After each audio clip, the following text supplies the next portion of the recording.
warahmatullahi wabarakatuh. Halo teman-teman semuanya, perkenalkan kami dari kelompok 4 yang akan mempresentasikan materi mengenai perencanaan pembelajaran. Nah, materi ini merupakan salah satu bagian penting dalam proses pendidikan karena melalui perencanaan yang baik, kegiatan belajar mengajar dapat berjalan lebih terarah, efektif, dan sesuai dengan tujuan pembelajaran yang ingin dicapai. Nah, sebelum memasuki pembahasan materi lebih lanjut, izinkan kami terlebih dahulu memperkenalkan anggota dari kelompok 4 yang akan mempresentasikan atau akan menjelaskan materi mengenai perencanaan pembelajaran pada video kali ini.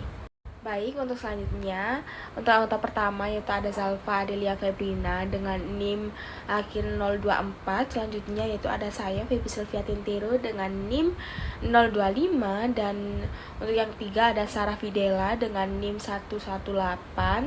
Terus selanjutnya yaitu ada Naila Asalin Mustafa dengan NIM 146, dan yang terakhir yaitu ada Selvi Agustin dengan NIM 150. Nah, itulah perkenalan dari anggota kelompok 4. Selanjutnya kami akan memasuki pembahasan materi mengenai perencanaan pembelajaran berikut yang akan dijelaskan oleh rekan saya. Kita masuk ke bagian yang pertama, yaitu pengertian dan tujuan penilaian. Jadi, apa itu penilaian? Penilaian adalah proses pengumpulan dan pengolahan informasi untuk mengukur pencapaian hasil belajar peserta didik. Tapi ternyata penilaian itu bukan satu kata saja, teman-teman. Di dalamnya ada 3 komponen yang perlu kita bedakan. Yang pertama ada pengukuran. Ini adalah proses memberi angka atau skor terhadap suatu kemampuan. Misalnya, kamu dapat nilai 85 di ujian matematika. Kedua, ada penilaian. Ini lebih luas, bukan sekedar angka, tetapi juga melibatkan pertimbangan tentang kualitas atau perkembangan siswa. Yang ketiga, ada evaluasi.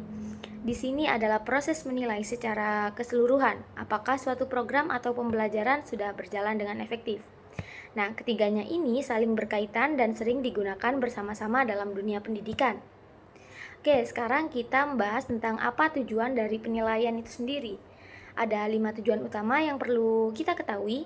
Yang pertama ada untuk mengetahui tingkat pencapaian kompetensi peserta didik. Yang kedua, untuk mengukur pertumbuhan dan perkembangan peserta didik dari waktu ke waktu.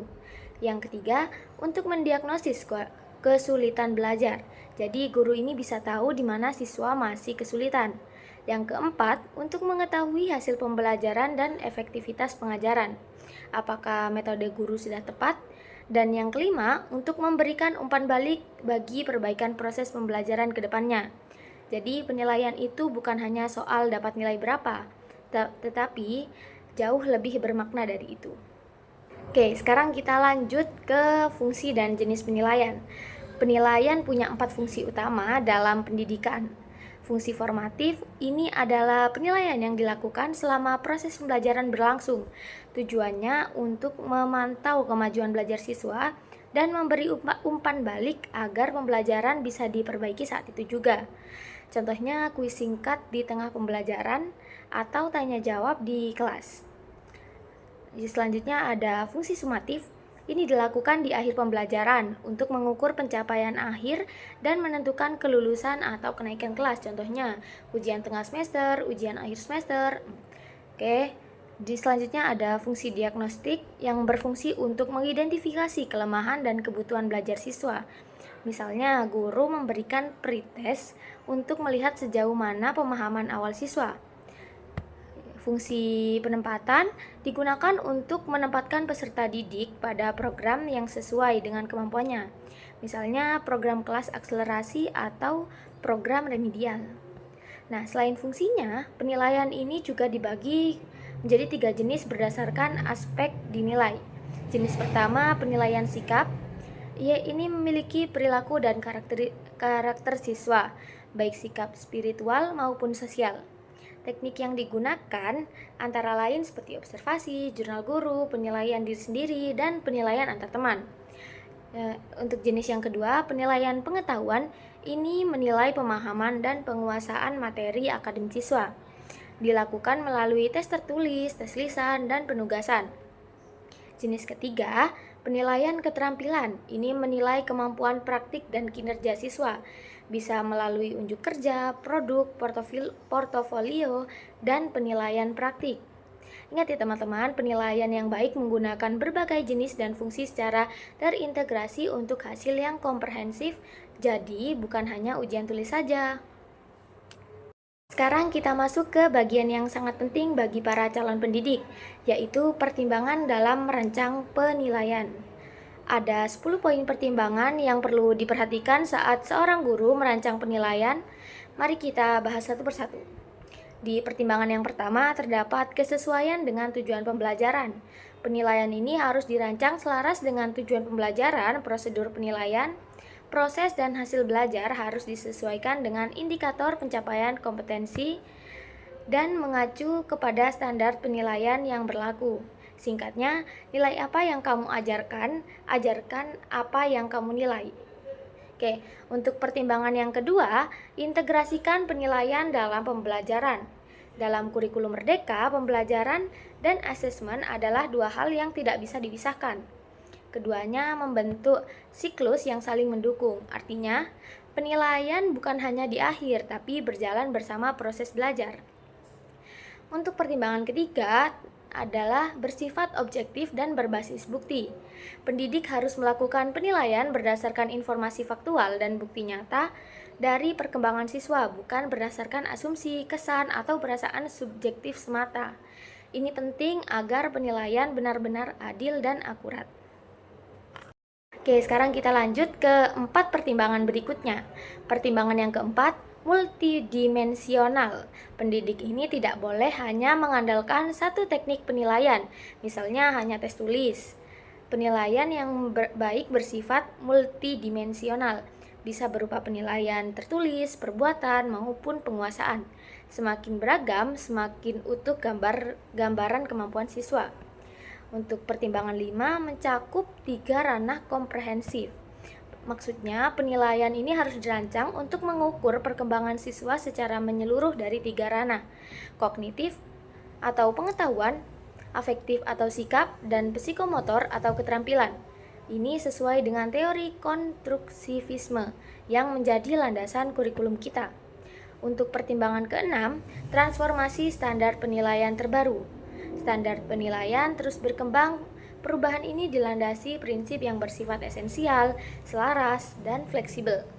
Kini penilaian menekankan pada asesmen autentik yang benar-benar memberdayakan peserta didik, bukan hanya menghafal dan menjawab soal. Pertimbangan yang ketujuh, pertimbangan karakteristik peserta didik. Latar belakang, kesiapan belajar, motivasi, dan minat peserta didik harus jadi bahan pertimbangan guru dalam merancang penilaian. Jadi penilaian yang tepat sasaran adalah penilaian yang dirancang sesuai dengan kondisi nyata siswa. Nah, di sini kita sudah hampir selesai. 10 pertimbangan merancang penilaian, yuk kita selesaikan 3 poin terakhirnya. Pertimbangan 8, berkelanjutan dan terencana. Maksudnya penilaian bukan kegiatan sesaat yang hanya dilakukan saat ujian tiba. Pendidik perlu merencanakan jadwal penilaian sejak awal semester, sehingga siswa mempunyai kesempatan yang cukup untuk menunjukkan perkembangan kompetensinya secara bertahap. Ini yang membuat penilaian itu menjadi bermakna. Pertimbangan ke-9, akuntabel dan transparan. Proses dan hasil penilaian harus dapat dipertanggungjawabkan kepada semua pihak yang berkepentingan, peserta didik, orang tua, dan sekolah. Kriteria serta prosedur penilaian harus disampaikan secara terbuka sejak awal, agar semua pihak memahami dasar pemberian nilai tersebut. Tidak ada yang dirahasiakan. Oke, untuk pertimbangan yang terakhir, memanfaatkan teknologi dan inovasi. Di era digital ini, perencanaan penilaian dapat mengintegrasikan teknologi digital seperti platform kuis daring seperti Google Form atau Quizzes hingga portofolio digital. Inovasi ini mendukung efisiensi, ketepatan waktu, umpan balik, dan memperluas seragam instrumen penilaian yang bisa digunakan guru. Jadi dari 10 pertimbangan tadi intinya adalah rancangan penilaian dengan cermat, adil, menyeluruh, dan relevan dengan kebutuhan siswa. Kita masuk ke segmen terakhir, yaitu bagaimana cara merencanakan penilaian sikap. Penilaian sikap adalah salah satu aspek yang paling sering dianggap sulit oleh guru, karena sikap tidak bisa sekedar diukur dengan angka. Tetapi dengan perencanaan yang tepat, ini sangat bisa dilakukan. Merancang penilaian sikap dalam perencanaan pembelajaran, baik itu dalam RPP maupun modul ajar, melibatkan 3 hal utama. Yang pertama, penetapan indikator perilaku, baik siswa spiritual maupun sosial, berdasarkan kompetensi dasar yang ingin dicapai. Misalnya, siswa menunjukkan sikap jujur saat mengerjakan tugas, atau siswa menghormati perbedaan pendapat dalam diskusi kelompok. Yang kedua, pemilihan teknik penilaian yang sesuai. Seperti yang sudah kita bahas tadi, observasi langsung, jurnal guru, penilaian diri sendiri, atau penilaian antar teman. Yang ketiga, penyusunan instrumen yang terukur, misalnya lembar observasi dengan rubrik yang jelas, atau jurnal harian dengan kolom catatan perilaku spesifik. Tujuan akhirnya adalah memantau perkembangan perilaku peserta didik secara autentik dan konsisten selama proses pembelajaran berlangsung. Ingat, sikap yang baik tidak terbentuk dalam semalam. Oleh karena itu, penilaian sikap harus dilakukan secara konsisten dan berkesinambungan sepanjang semester.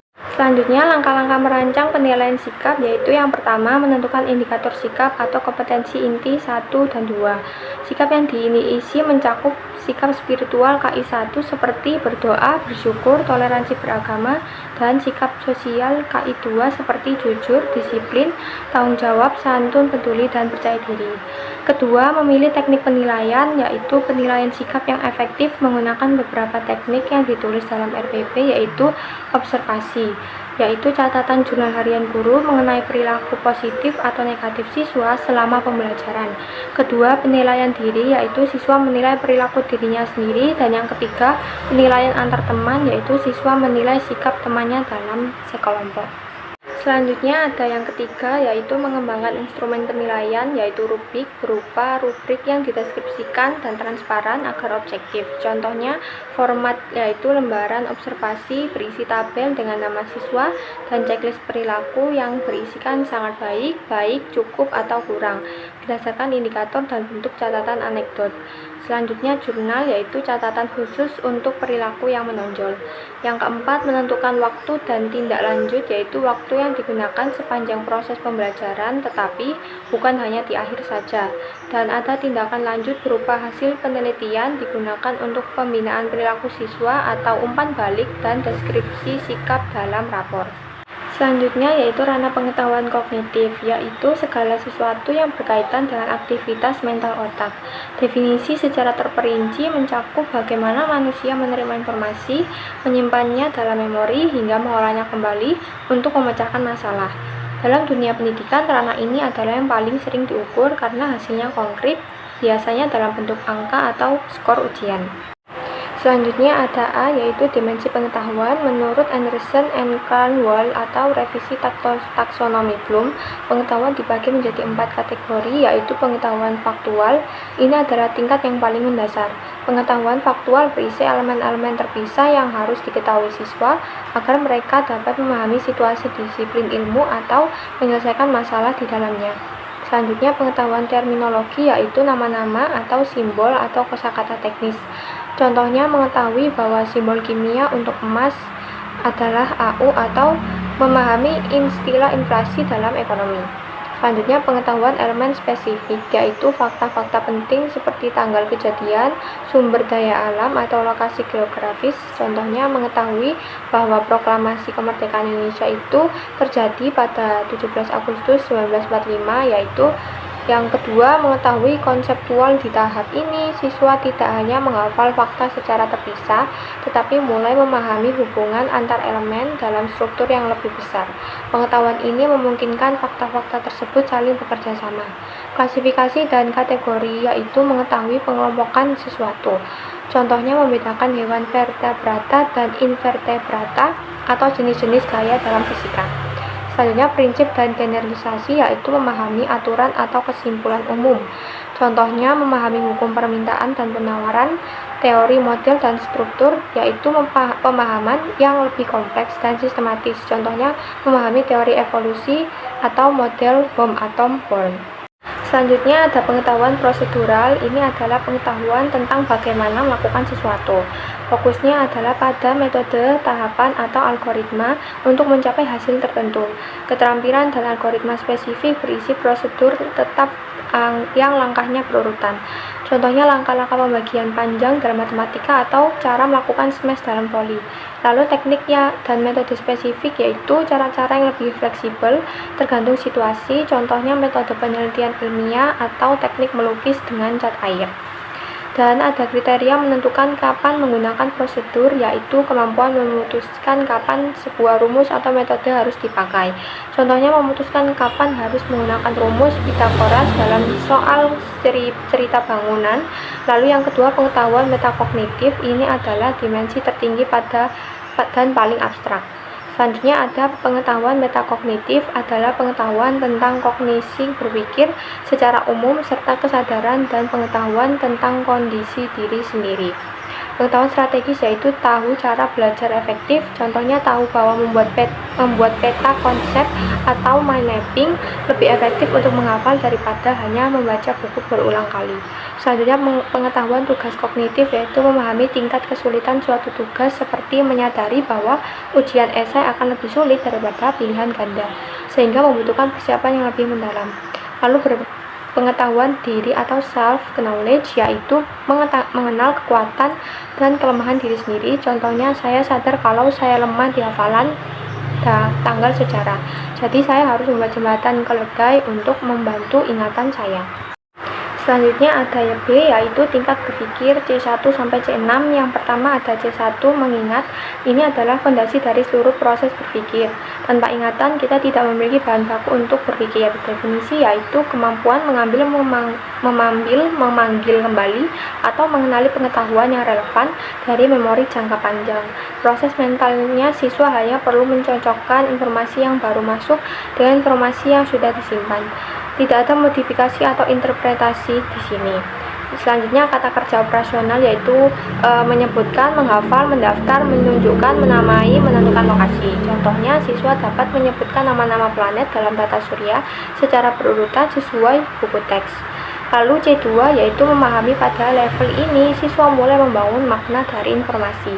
Hafal saja tidak cukup, tetapi mereka harus tahu maksudnya. Definisinya kemampuan membangun makna dari pesan instruksional yaitu lisan, tulisan, atau grafis. Proses mentalnya melakukan coding ulang terhadap informasi dan siswa menghubungkan pengetahuan baru dengan pengetahuan lama yang sudah ada. Untuk KKO-nya yaitu menjelaskan, merangkum, mengklasifikasikan, membandingkan, memberi contoh, dan menginterpelasi. Contohnya, siswa dapat menjelaskan dengan bahasa sendiri mengapa planet Neptunus lebih dingin daripada planet Bumi, bukan hanya sekedar menghafal bahwa Neptunus itu dingin. Lalu ada C3 yaitu menerapkan. Level ini menuntut penggunaan prosedur untuk metode penyelesaian masalah dalam situasi yang baru atau serupa. Definisinya menggunakan prosedur untuk mengerjakan latihan atau menyelesaikan masalah.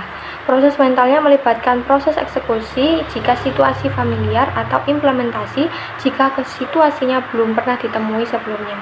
KKO-nya yaitu menghitung, mendemonstrasikan, mengoperasikan, menggunakan, menyesuaikan, dan mengilustrasikan. Contohnya, setelah belajar rumus kecepatan, siswa diberi soal tentang sebuah mobil yang menempuh jarak tertentu dalam waktu tertentu dan diminta menghitung kecepatannya secara akurat. Selanjutnya ada C4, menganalisis. Masuk ke tingkat HOTS, yaitu di mana siswa mulai membedah sesuatu. Definisinya memecah materi menjadi bagian-bagian penyusun dan memahami hubungan antar bagian tersebut serta hubungan bagian tersebut dengan struktur keseluruhannya. Proses mentalnya ada membedakan, yaitu memisahkan bagian yang relevan dan tidak relevan. Lalu mengorganisasikan, menentukan bagaimana elemen-elemen bekerja sama dan mengaitkannya, yaitu menemukan sudut pandang atau bias di balik sebuah informasi. Dan KKO-nya menelaah, mendiagnosis, mengaitkan, merinci, menguji, memecahkan. Contohnya yaitu membandingkan dua teks berita tentang topik yang sama untuk melihat perbedaan cara kedua media tersebut menyajikan fakta dan opininya. Menjelaskan C5 mengenai mengevaluasi. Di sini kita tingkat ini tuh berkaitan dengan pengambilan keputusan atau penilaian berdasarkan kriteria yang jelas. Definisinya itu membuat pertimbangan berdasarkan kriteria dan standar seperti kualitasnya, efektivitasnya, efisiennya, dan konsistennya. Untuk proses mentalnya, dia itu mengecek dan mengeritik. Untuk KKO-nya, mengkritik, menilai, menyegah, memprediksi, membenarkan, dan menvalidasi. Untuk contohnya, seperti menilai apakah sebuah eksperimen sains sudah valid berdasarkan prosedur yang benar, lalu memberikan saran perbaikan jika ada kesalahan dalam langkah-langkahnya. Di sini ada C6, mencipta. Puncak dari proses kognitif di sini tuh siswa tidak lagi hanya mengonsumsi informasi, tetapi memproduksi sesuatu yang baru. Untuk definisinya sendiri, menyatukan elemen-elemen untuk membentuk keseluruhan yang koheren atau fungsional. Menyusun kembali elemen-elemen ke dalam pola atau struktur baru yang belum pernah ada sebelumnya. Proses mentalnya sendiri membuat hipotesis. Hipotesis tersebut ini adalah merencanakan solusi berdasarkan kondisi tertentu. Terus ada merancang. Di sini kita itu disuruh menyusun langkah-langkah kerja baru. Yang terakhir ada memproduksi. Di sini kita membuat produk yang nyata. Untuk KKO-nya sendiri, dia itu merancang, membangun, merumuskan, menciptakan, menyusun, dan memodifikasi. Contohnya setelah mempelajari berbagai jenis energi alternatif, siswa itu diminta merancang sebuah model miniatur rumah yang sepenuhnya ditangani oleh energi matahari dan angin secara efisien. Nah, sekarang kita akan membahas teknik penilaian pengetahuan. Teknik penilaian pengetahuan adalah cara yang digunakan oleh pendidik untuk memperoleh informasi mengenai penguasaan kompetitif kognitif siswa. Secara terperinci, teknik ini tuh dibagi menjadi 3 kategori. Pertama itu ada tes tertulis, yang kedua ada tes lisan, dan yang terakhir penugasan. Di dalam tes tulis tersebut adalah sebuah sekumpulan pertanyaan atau tugas yang diberikan dalam bentuk tulisan dan dijawab oleh siswa dalam bentuk tulisan pula. Ini adalah merupakan teknik yang paling umum digunakan karena efisiennya. Di dalam tes tertulis itu ada tes objektif. Tes objektif itu seperti pilihan ganda, benar salah, dan menjodohkan. Untuk karakteristiknya sendiri, dia itu memiliki jawaban yang pasti dan tunggal. Sangat objektif, karena siapapun yang memeriksa akan memberikan skor yang sama. Untuk kelebihannya sendiri, dapat mencakup cakupan materi yang sangat luas dan sangat cepat cepat diperiksa. Untuk kekurangannya, mungkin dia tuh sulit untuk mengukur kemampuan berpikir tingkat tinggi C5 dan C6 dan memberi peluang siswa untuk menebak jawaban. Untuk tes isian atau jawaban singkatnya, di sini tuh dia memiliki karakteristik siswa itu harus menyuplai jawaban berupa kata, angka, atau frasa pendek. Kelebihannya sendiri, dia itu meminimalisir spekulasi dibandingkan pilihan ganda. Sedangkan di tes uraian atau esai terstruktur itu jawabannya sudah dibatasi ruang lingkupnya. Untuk esai bebas, siswa itu dapat bebas mengorganisasikan jawaban untuk menunjukkan alur berpikir dan argumentasinya. Dia sendiri tuh memiliki kelebihan sangat baik untuk mengukur kemampuan menganalisis C4 dan mengevaluasi C5. Kekurangannya sendiri, dia itu penilaiannya itu cenderung subjektif, yang dimana itu dipengaruhi oleh persepsi pemeriksa dan membutuhkan waktu yang lama untuk dikoreksi. Oke, untuk tes lisan. Tes lisan ini tuh berupa pertanyaan-pertanyaan yang diberikan guru secara verbal dan dijawab oleh siswa secara verbal pula. Untuk karakteristiknya terjadi interaksi langsung antara guru dan siswa. Biasanya itu digunakan pada saat proses pembelajaran berlangsung. Untuk kelebihannya sendiri, guru itu langsung mengecek ke dalam pemahaman Guru itu langsung mengecek kedalaman pemahaman siswa melalui pertanyaan simulasi untuk melatih kepercayaan diri dan kemampuan komunikasi siswa. Siswa itu tidak mungkin mencontek atau bekerja sama secara langsung. Untuk kekurangannya, membutuhkan waktu yang sangat lama jika jumlah siswa banyak dan siswa yang pemalu mungkin tidak bisa menjawab meski sebenarnya mereka paham. Dan terakhir, ada penugasan. Penugasan adalah pemberian tugas kepada siswa untuk dikerjakan secara mandiri atau berkelompok, baik di sekolah maupun di luar sekolah. Untuk karakteristiknya sendiri, fokusnya itu pada pendalaman materi dan literasi. Biasanya waktu pengerjaannya lebih fleksibel. Sedangkan bentuk tugasnya itu seperti membuat ringkasan, melakukan wawancara sederhana, menulis laporan studi pustaka, atau memecahkan soal-soal latihan yang kompleks. Untuk kelebihannya sendiri, dia itu menumbuhkan kemandirian belajar dan kemampuan mencari informasi dari berbagai sumber, seperti di buku, internet, ataupun di lingkungan. Untuk kekurangannya, seringkali itu sulit dipastikan apakah tugas tersebut benar-benar dikerjakan oleh siswa sendiri atau bantuan orang lain. Nah, sekarang saya akan membahas mengenai ranah keterampilan. Ranah keterampilan atau dalam istilah psikologi, pendidikan disebut sebagai ranah psikomotor. Psikomotor adalah ranah yang berkaitan dengan aspek keterampilan fisik, koordinasi motorik, dan penggunaan otot untuk melakukan tugas-tugas tertentu. Jika ranah kognitif adalah tentang tahu apa, maka ranah psikomotor adalah tentang tahu bagaimana melakukannya melalui tindakan nyata yang dapat diamati.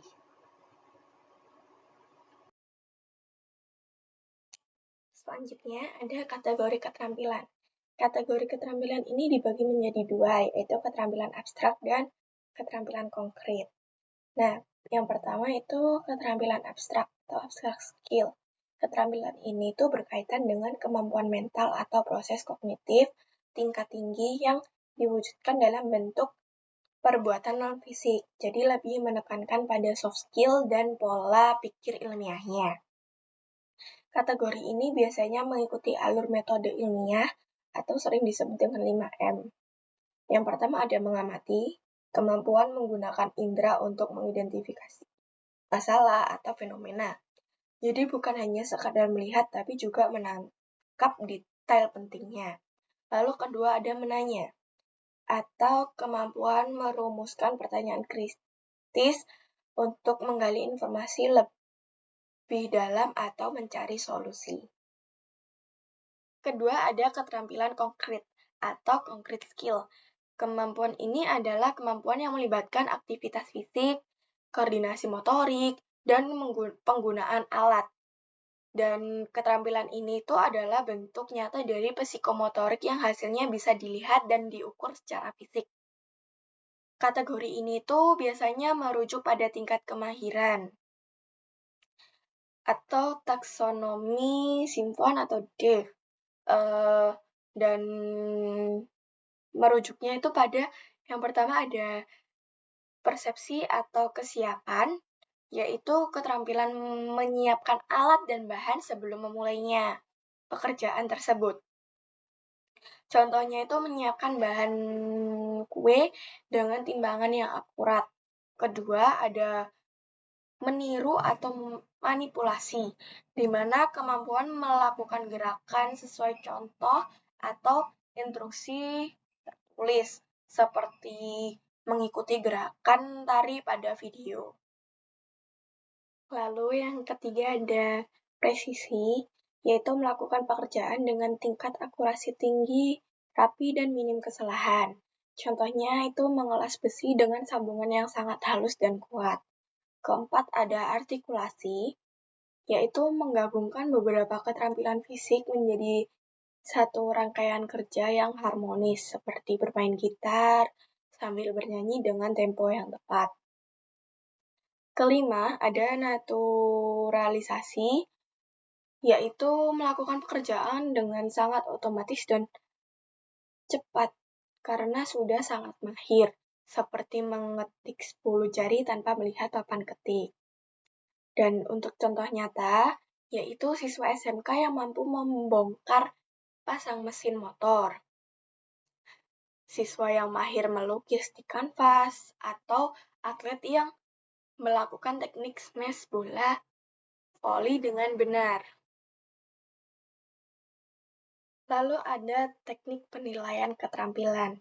Teknik penilaian keterampilan ini adalah cara-cara yang digunakan untuk mengukur kemampuan siswa dalam menerapkan pengetahuan untuk melakukan tugas tertentu. Karena yang dinilai adalah perbuatan, jadi instrumennya itu tidak hanya berupa soal pilihan ganda, tapi juga harus menggunakan lembar observasi atau rubrik. Adapun teknik yang umum digunakan itu yang pertama ada penilaian kerja, yang merupakan teknik utama dalam ranah psikomotor, di mana guru mengamati secara langsung bagaimana siswa melakukan suatu aktivitas atau tugas. Untuk fokus penilaiannya itu ada dua hal yang bisa dinilai, yaitu secara proses atau cara melakukannya, ataupun hasil atau produk akhir. Dan untuk contohnya itu pada praktik olahraga yang menilai itu teknik dribbling bola basket. Pada sains menilai cara siswa menggunakan mikroskop atau mencampur bahan kimia. Pada seni menilai teknik vokal saat menyanyi atau gerakan saat menari. Dan instrumen yaitu menggunakan daftar cek atau checklist, ya atau tidak, atau skala penilaian atau rating scale seperti skor 1-4 yang dilengkapi dengan rubrik deskriptif. Lalu kedua ada penilaian proyek, yaitu penilaian terhadap suatu tugas yang meliputi kegiatan penyelidikan yang harus diselesaikan dalam periode atau waktu tertentu. Tahapan yang dinilai itu yang pertama ada perencanaan, yaitu kemampuan membuat desain, jadwal, dan pembagian tugas. Lalu kedua ada pelaksanaan, yaitu kemampuan mencari data, mengolah informasi, dan bekerja sama dalam tim. Ketiga ada pelaporan atau kualitas laporan tertulis dan presentasi hasil proyek. Dan untuk contohnya itu seperti membuat model ekosistem buatan, melakukan penelitian sosial tentang sampah di lingkungan sekolah, atau perencanaan kampanye hemat energi. Dan kelebihannya ini dapat mengukur keterampilan kompleks seperti manajemen waktu dan pemecahan masalah. Ketiga, penilaian produk, di mana fokus utama teknik ini adalah pada kualitas hasil akhir atau benda yang dibuat oleh siswa. Penilaian ini tuh seringkali melihat aspek estetika, fungsionalitas, dan kerapian. Kriteria penilaiannya itu adalah tahap persiapan bahan, tahap pembuatan atau tekniknya, dan tahap akhir atau hasil produknya. Contohnya pada tata boga, menilai rasa, tekstur, dan penyajian masakan. Pada seni rupa, menilai lukisan atau patung dari tanah liat. Dan pada prakarya, menilai fungsi dan kekuatan rak buku dari kayu.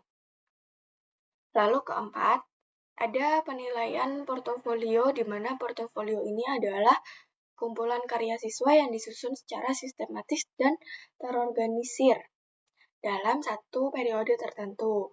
Untuk tujuannya, agar bisa melihat perkembangan atau growth dari keterampilan siswa dari waktu ke waktu.